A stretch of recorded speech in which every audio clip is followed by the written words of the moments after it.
എന്റെ അമ്മയുടെ കാലില് ഞരമ്പ് ഇങ്ങനെ നന്നായി തടിച്ചു കിടക്കുന്നുണ്ട്. അതുപോലെ ഭയങ്കര കട്ടുകഴപ്പും വേദന, എന്താന്നൊരു പിടിയില്ല. നിന്റെ അമ്മയ്ക്ക് വെരിക്കോസ് വെയിൻ ആയിരിക്കും. ഓ, അത് വെരിക്കോസ് വെയിൻ ആണ് അല്ലേ? അപ്പൊ ഏത് സ്റ്റേജാന്നറിയോ?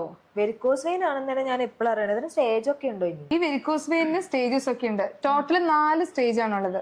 ഒന്നാമത്തെ സ്റ്റേജിലാണ് ഈ പറഞ്ഞ പോലെ കുറച്ചു നേരം നിൽക്കുമ്പോ കാലിനൊരു കടച്ചില്, പിന്നെ കാലിൽ ചെറിയ ചെറിയ ഞരമ്പുകൾ വീർത്ത് വരുന്ന പച്ച നീല കളറിലൊക്കെ ചിലവരുടെ തൊടയിലൊക്കെ കണ്ടിട്ടില്ലേ?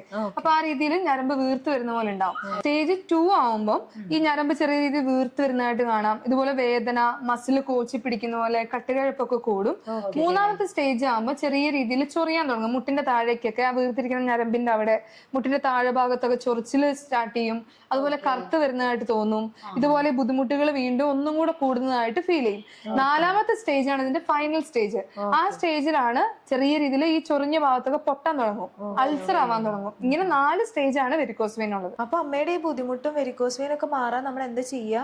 മെയിൻ ആയിട്ട് അധിക നേരം നിൽക്കുന്നതാണ് ഈ വെരിക്കോസ് വെയിൻ വരാനുള്ള പ്രധാന കാരണങ്ങളിൽ ഒന്ന്. അപ്പൊ അമ്മയോട് പ്രത്യേകിച്ച് പറയാം, അടുക്കളയിൽ ജോലിയൊക്കെ ചെയ്യുമ്പോൾ ഒരു കുറച്ചു നേരം നിന്ന് കഴിഞ്ഞാൽ കുറച്ചു നേരം കാല് പൊക്കി വെച്ചിരുന്ന് ജോലികൾ ചെയ്യാൻ പറയാം. എല്ലാം അധിക നേരം നിന്ന് ജോലി ചെയ്യുന്നതാണ് ശരിക്കും പറഞ്ഞാൽ വെരിക്കോസ് വെയിൻ വരാനുള്ള പ്രധാന കാരണങ്ങളിൽ ഒന്ന്.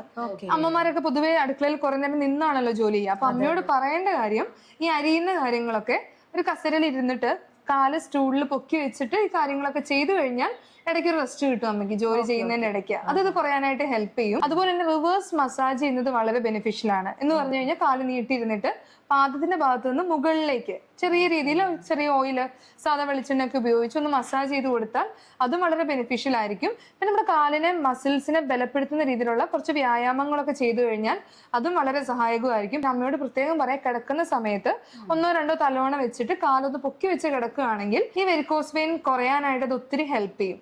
പിന്നെ ഭക്ഷണത്തിൽ ക്രമീകരിക്കേണ്ട കാര്യം, ഒരു കോംപ്ലിക്കേഷൻ വരാതിരിക്കാനായിട്ട് പാല്, ഗോതമ്പ്, വറുത്തത്, പൊരിച്ചത്, അതുപോലെ ഷുഗർ അടങ്ങിയ ഭക്ഷണങ്ങളൊക്കെ ഒന്ന് ഒഴിവാക്കുകയാണെങ്കിൽ ഏറ്റവും നല്ലതാണ്. അപ്പൊ ഈ പറഞ്ഞ കാര്യങ്ങളൊക്കെ ചെയ്ത് കഴിഞ്ഞാൽ വെരിക്കോസ് വെയിൻ ഒരു മാറ്റം ഉണ്ടാവില്ലേ? നമ്മോട് ഇതൊക്കെ ഒന്ന് ചെയ്യാൻ പറയാം.